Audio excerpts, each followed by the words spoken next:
Well, I haven't been out in the shop in, I don't know, 3 months at least. And I haven't turned the mill on in that amount of time either. I turned it on once to move it kind of thing. But anyway, so before I've got a lot of machining to do. I've got couple of sets of brakes I've got to do, batches, so like a batch of 10 brakes and that stuff.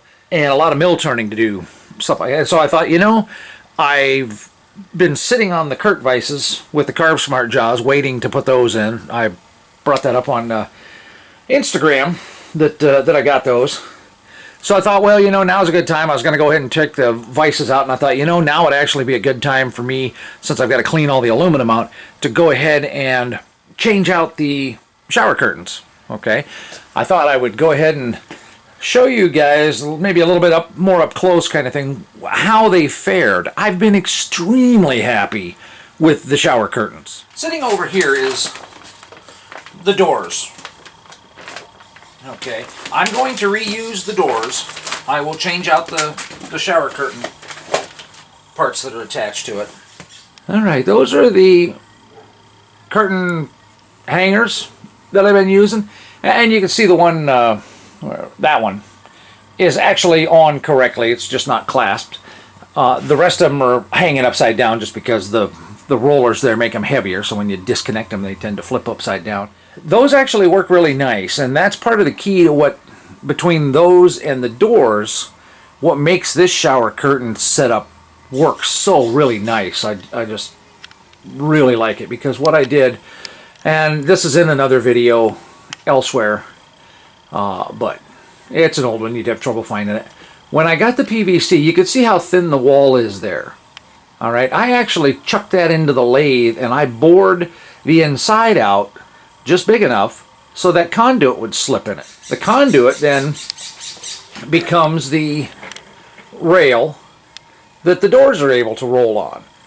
And that really made the difference. If PVC would have just sagged and that stuff and made a big problem, but doing that overhead, that rail like that made it to where I could put the doors on and roll the doors back and forth and stuff, and that just worked awesome.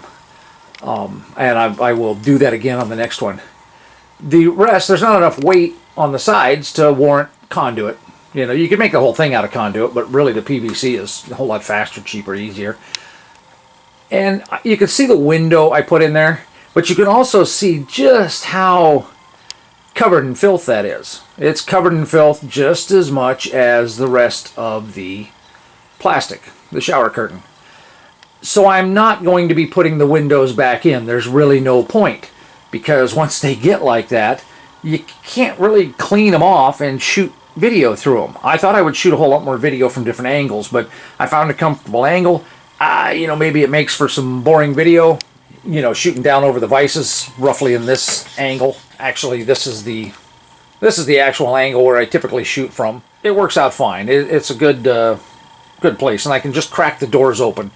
And the doors are a whole lot easier to clean. I can spray them down with Windex and clean them and stuff. But so on this side, it was a whole lot better. But you can see the coolant has actually fogged the window. And if I get Windex or whatever and clean that, it'll actually clean up fairly decent. I think I got a rag here. All right, really nothing on the outside there to bother messing with.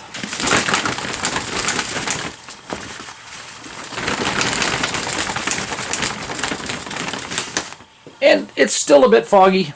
You can see it's actually not bad. And I could shoot video through that. It wouldn't be great, but shooting between the doors has worked out better, because then I don't have any plexiglass in front of the camera. So like I said, I'm gonna go ahead and take these windows out and just hang shower curtain. It just makes it easier to put it back up too. So that's another one of the changes. I think one of the other changes I'm gonna make is the magnets. All right, when I hang the curtain here again, I'll hang it on the outside and I'll cut it to the length I want so that it'll just, fit inside there. And I think what I'm going to do at that point is I will take the magnets and I will use clear packing tape, and I will tape the magnets to the vinyl, to the shower curtain, okay? Right now they're just loose, they're just holding it there. And if I want to get the chips off, I've got to pull the magnet off and kind of deal with it and fight with it. So if I want to clean these off, you know, I can, there's a ton of debris on them. And I can get them off and I can clean them, get them off the shower curtain or whatever. And these are just Harbor Freight. You can actually get them at Home Depot as well. These little neodymium magnets, super magnets and that stuff. But what it'll do is if I tape with packing tape between and on either side, it really doesn't matter whether I tape the magnet to the inside or tape the magnet to the outside, it'll still hold it. The nice thing is that then when I take it loose, one, the magnet doesn't fall off, and two, I can actually clean the debris off the shower curtain away from the magnet, and there won't actually be anything stuck to the magnet. It'll be protected by the plastic. And now would actually be a good time for me to update the mist coolant. I'm just not sure how many projects I want to take on right now between, you know, cleaning this up a bit and getting the mill back to making chips. That gallon jug right there actually works pretty darn nice. It's just a matter of I have to take the lid off, lean inside, fill it up from a pitcher, and do it again. I would like to have it outside. The challenge is extending those cables. They don't need to be protected by the steel, you know, the spring protecting whatever, outside of the machine. So I mean, I might be able to put that jug on the backside out there and do it that way. They won't be quite long enough. I'd have to extend them, and if I do extend them, they don't have to be protected back there. But anyway, I need to pull those out, take a look at it, see what it would take to extend them. As you can see, once again, I've got a pretty good depth going here. So I got a good 2.5, 3 inches there. A lot of those are shear hog chips. Oh, and I've got a new bellow for back there because there's a tear in the bellow back there, so I need to take that off and clean. Oh, man. See, it's all this maintenance crap that I really don't want to do. I need a shop boy. I want to do the designing and the creative side of it. The machining side of it is secondary and doesn't excite me near as much as the creation part. This part I kind of have to do to, you know, make any money at it. Blah, blah, blah. Okay, I'm not sure how well you can see it. As far as how it handled the coolant and everything, it did a great job. I mean, you can see it kind of puckering a little bit, you know, like it's affecting this side of the plastic, and it's a little foggy. But, you know, for what it's doing, I mean, this could be a metal side that you can't see through anyway, so it's actually not bad. Now, when I was doing some heavy milling on some steel, the chips were hot enough that I don't see them right now, or I'd show you. And they may be on the door pieces. But, you know, like where there was a fold or something like that and it caught, I did have a couple of steel chips hot enough that they melted and stuck to the plastic. I didn't really have any huge holes or anything like that. And it was kind of, you know, if a bunch hit in one spot at the same time, maybe they would have gone through. I think a couple did actually melt and go through. But, you know, I just don't mill that much steel to really worry about it. It certainly didn't cause any particular issues. And hey, one 6-foot shower curtain is going to do both these sides, and that's $6. So there's $6 there. So I could melt through one of these and make it completely unusable once a month. This has been on here for 2 years at least. Well, we'll see if I catch it in the editing. But originally I said that one panel would span both. Each of these panels is closer to 48 inches, so one 6-foot panel is not going to span both of those. So you figure $6 for each panel, 4 panels, $24, and then $30 because the doors, those panels are less than 36 inches of, because the plexiglass covers a big chunk of it too. So, but anyway, still at $30, that's super cheap for the coverage, you know, to be able to run whatever coolant I want. I could run flood coolant in here without any problem. I just don't. I like mist coolant. Well, I'm shooting a little extra footage here because I've been editing the video and I got to the end and I realized, oh, I didn't show anything of after the curtain was put up. So since I wanted to have the curtain come inside the corner pieces this time, I basically did some modifications here, and instead of having the crossbar go straight across from the bottom T on the right there, I added a couple more pieces and brought it up to the height of the other. And so what I did this time was, instead of cutting at the corner, okay, I just ran one piece to the middle, and then from the middle I ran it around. And the drawback is I can't take the doors off with a single piece, but I could easily cut that right there in the corner if I want.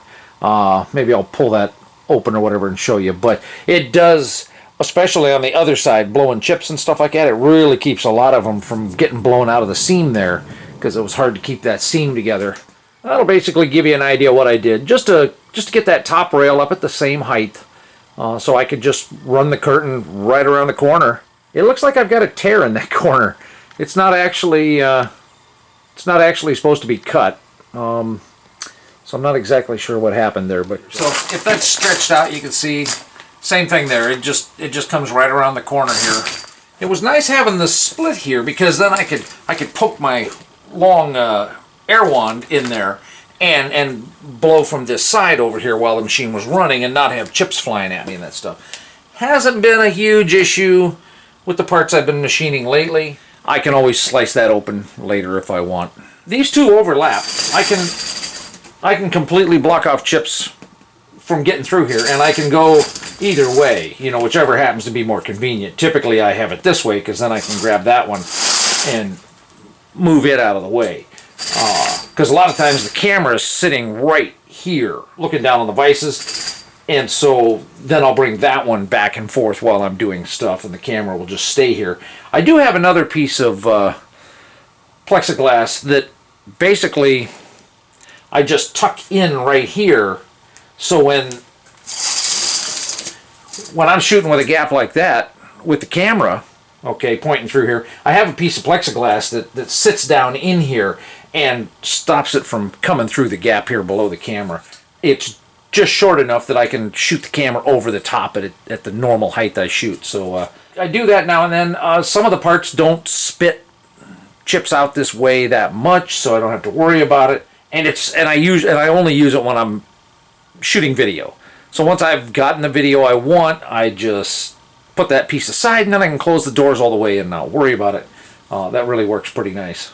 Let's zoom in here a little bit, and you see the super magnets there? There's one. Obviously I've been cutting some steel already, and you might be able to just make out the tape, the packing tape. That's so if I want to take this curtain off, I can take it off and the magnet won't fall out. It will stay there because it's taped to the curtain. There's another one. There's another one. Yeah, and then they go down there along the bottom there. All right, there's another one. And that really works well. All right, this side's a little bit more convoluted because I have the coolant tank and tray sitting in there, and that's been so awesome. Oh man, I've been so happy with taking the time to do that. All right, well, I know I showed on Instagram. I guess I don't remember seeing any footage of these, but these have really made a big difference too. I've been really happy with putting these in. Basically, it's just a conduit clamp, and there's only one of them there, and I ran it in with a self-tapping screw, and it's been great for keeping. It makes it so much more secure. 3/4 inch Schedule 40. So I've got a rubber foot down there, and that was to help keep it from sliding around before. Well, I put the clamp in here, and man, that helped a huge amount, and there wasn't any point in taking the foot off. And there's the screw for the clamp, and I just used short little self-tapping screws, and so you really have to be hard-pressed to kind of get up under there. And I could grind or cut the tip off of that so it wasn't sharp if I wanted. You know, there's not much reason. I haven't come in contact with them on any of the corners yet. Not sure if I ever showed it or not, but the curtains here are for a shower in a bathtub. So they're only 72 inches tall and 70-something inches wide. I hung shower curtains over those shelves there, and the left one's not closed right now, obviously, but when I'm machining on the round column, the chips, I don't get the chips all over the shelves building up anymore. That is so nice. But I used shower stall, which are taller, 78 inches tall, and only 54 inches wide kind of thing. So again, you know, another $6.